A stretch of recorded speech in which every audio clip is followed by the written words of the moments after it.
Emma Williams was a high school senior in a small town in Ohio, juggling her studies and a part-time job at Tony's Pizzeria. The pizzeria was a popular local spot known for its cozy atmosphere and delicious, handcrafted pizzas. Emma had been working there for nearly a year, and she had become an integral part of the team. The job was perfect for her. It provided a steady income, flexible hours, and a sense of independence that she cherished. Emma was a diligent worker with a friendly demeanor. She was well liked by her colleagues and customers alike. Her routine was predictable. She attended school during the day, headed to work in the evenings, and spent her weekends catching up on homework and hanging out with her friends. Life was busy, but she managed it well, balancing her responsibilities with a smile. On a chilly Friday night in December, Emma was scheduled to work the closing shift. It had been a long week of school, and she was looking forward to the weekend. The shift started at 5 p.m., and she knew it would be a busy evening with the usual dinner rush. Little did she know, this night would be unlike any other. The evening began as usual, with a steady stream of customers coming in for dinner. Emma worked the register, took orders, and helped in the kitchen when needed. The hours flew by, and before she knew it, it was almost closing time. By 9:45 p.m., the last of the customers had left, and Emma, along with her coworker Jake, began the closing procedures. Jake and Emma had developed a routine for closing the shop. Jake would handle the cash register and the front of the house, while Emma took care of the kitchen and the back area. They chatted as they worked, discussing their weekend plans and upcoming school events. At around 10:15 p.m., Emma went to the walk-in freezer to restock some supplies for the next day. The freezer was a large, industrial unit located at the back of the kitchen. It was essential for keeping the ingredients fresh and was used frequently throughout the day. Emma grabbed a few boxes of pepperoni and vegetables and began organizing the shelves. As she worked, she didn't notice the freezer door slowly swinging shut.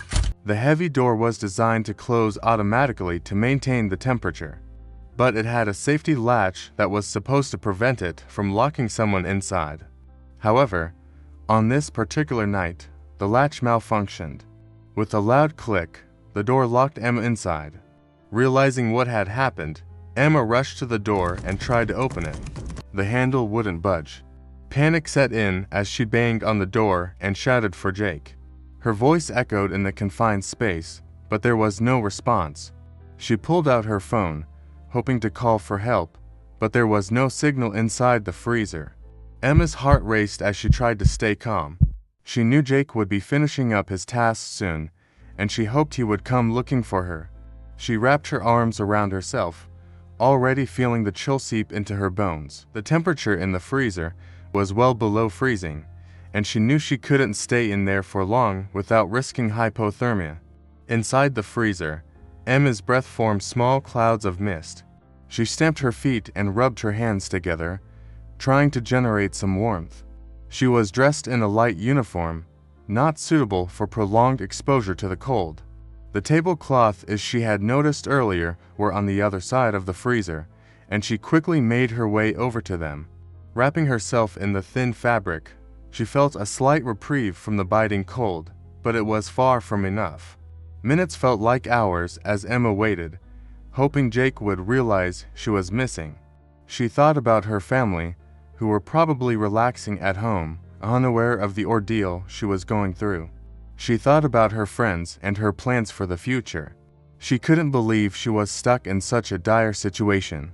After what felt like an eternity, Emma heard faint footsteps outside the freezer. She banged on the door again, shouting for help. Jake, Jake, I'm in here. But the footsteps faded away. Emma's heart sank. She realized that Jake must have finished his tasks and left, assuming she had already gone home. Desperation set in as she tried to come up with a plan. She needed to stay warm and find a way to signal for help. Emma knew she had to conserve her energy and stay as warm as possible. She found a stack of cardboard boxes and arranged them into a makeshift bed. She lay down on them, wrapping herself in more tablecloths and cardboard to insulate herself from the cold floor. She did sit-ups and jumping jacks, anything to keep her blood circulating and her body temperature up. Hours passed, and the cold became more and more unbearable. Emma's thoughts drifted to her family and friends. She remembered her younger brother's birthday party the previous weekend, the joy on his face when he blew out the candles. She thought about her best friend, Lily, and their plans to go to college together. These memories gave her a glimmer of hope, a reason to keep fighting. As the night wore on, Emma's mind wandered.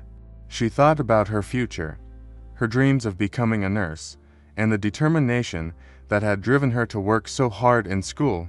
She couldn't let this be the end. She had to survive.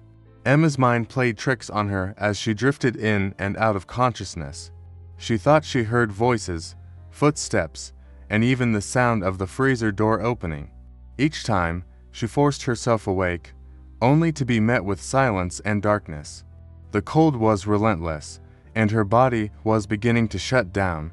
She tried to stay positive, reminding herself that the morning crew would arrive soon. They would find her and rescue her. She just had to hold on a little longer. But as the hours dragged on, her hope began to wane.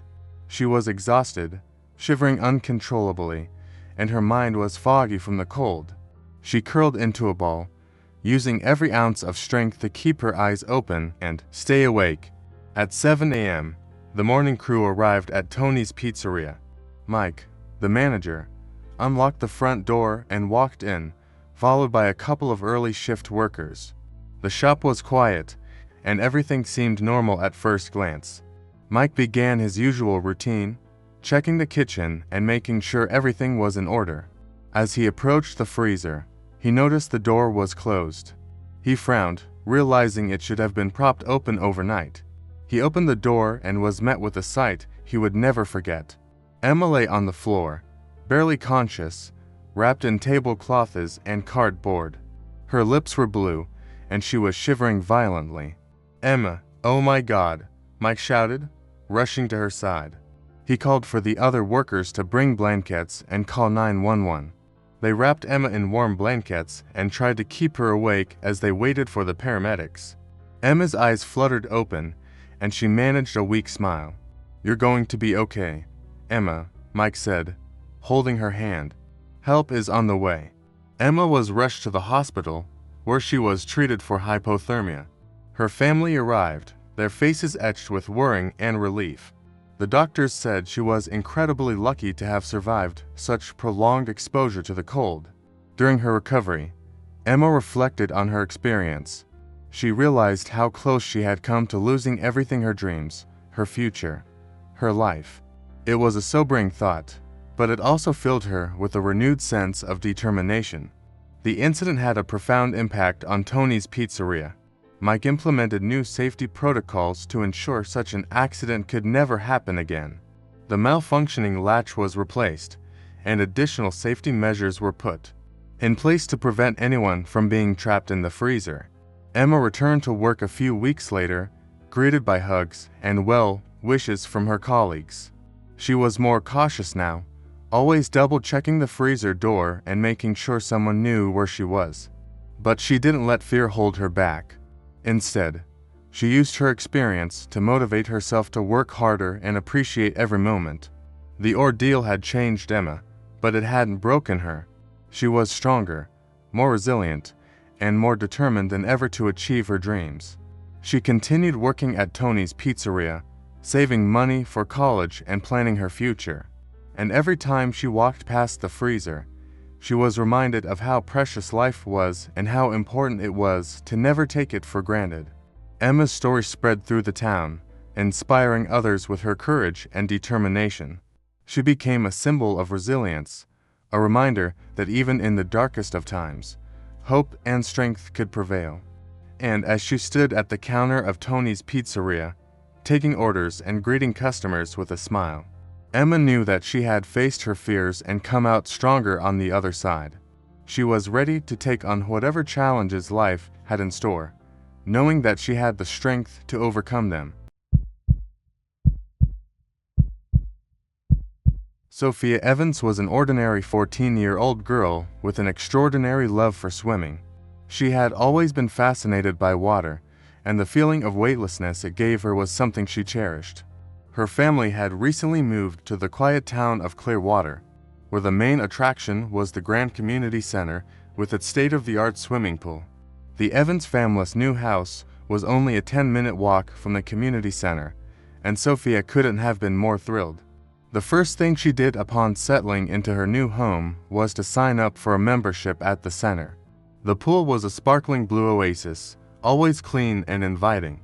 It quickly became her second home. Sophia established a routine of visiting the pool every day after school. She would spend hours practicing her strokes, diving, and sometimes just floating on her back, gazing at the ceiling. Her mother, Julia, often accompanied her, sitting by the side of the pool with a book or chatting with other parents.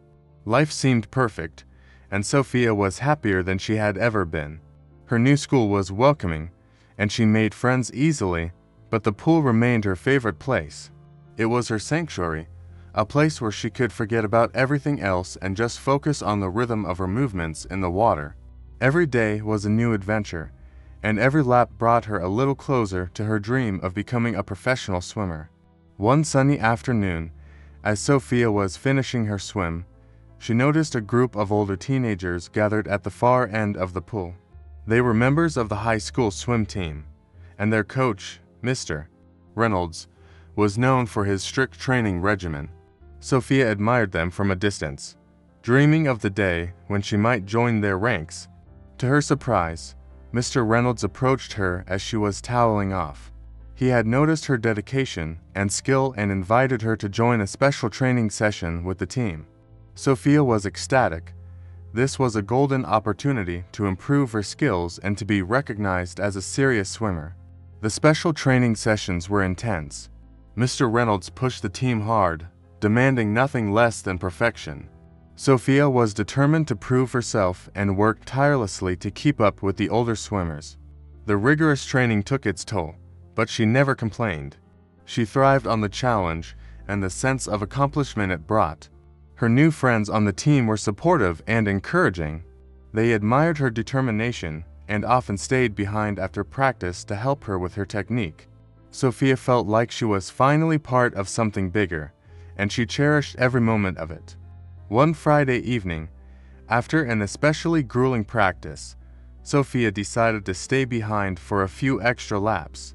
The pool area was quiet, with most of the team having already left. Julia had gone home earlier, trusting Sophia to walk back on her own. The sun was setting, casting a golden glow over the water. As she swam, Sophia felt a strange sense of unease. She brushed it off, attributing it to fatigue. But as she was about to finish her last lap, she felt something tugging at her foot. Panic surged through her as she realized her foot was caught in one of the pool's drainage grates. Sophia tried to free herself, but the more she struggled, the tighter the grate seemed to hold her. She took a deep breath and dove underwater, using all her strength to pull her foot loose, but it was no use. Her heart pounded in her chest as she surfaced, gasping for air. The pool was eerily silent, and she realized with growing dread that she was alone. Fear gripped her, but she knew she had to stay calm. She shouted for help, her voice echoing off the walls, but there was no response. She tried again and again, her voice growing weaker with each cry. The pool area remained deserted, and the realization that she might be trapped here all night began to sink in. Sophia knew she had to conserve her energy and think of a plan. She took several deep breaths to calm herself and assessed her situation. Her foot was firmly stuck, and the drain cover was not budging. She needed to find a way to signal for help. She spotted the emergency phone on the wall near the lifeguard's chair. It was tantalizingly close, but too far to reach without freeing herself first. Desperation fueled her efforts as she tried once more to free her foot, but the pain and exhaustion were too much. She had to find another way. Sophia looked around for anything that might help. The pool cleaning equipment was stored in a small closet nearby. If she could reach it, She might be able to find something to pry the grate open. She stretched her arm towards the edge of the pool, trying to grab the pole used for cleaning, but it was just out of reach. Thinking quickly, she removed her swimming cap and tied it to her towel, creating a makeshift rope. With careful precision, she managed to hook the pole and drag it towards her. It was a small victory, but it gave her hope. Using the pole, Sophia tried to leverage the grate open. It was a difficult task, requiring all her remaining strength. She worked methodically, knowing that a wrong move could make things worse. Finally, after what felt like an eternity, she managed to pry the grate open just enough to free her foot. Relief washed over her as she pulled herself to the edge of the pool. Her foot was sore and bruised, but she was free. She grabbed the emergency phone and dialed 911, her hands trembling. The operator's calm voice was a reassuring presence. She explained her situation. Within minutes, help arrived. The paramedics and firefighters were swift and efficient, checking her for injuries and ensuring she was safe. Julia arrived shortly after, her face pale with worrying. She hugged Sophia tightly, tears of relief streaming down her face. The incident left a mark on Sophia, both physically and emotionally. She had to take a break from swimming to let her foot heal, and the memory of being trapped haunted her for weeks. But she refused to let it deter her. With the support of her family and friends, she gradually regained her confidence. Mr. Reynolds and the swim team were incredibly supportive. They admired her bravery and determination, and she was welcomed back with open arms. Sophia knew she had faced a true test of her strength, and she had come out stronger on.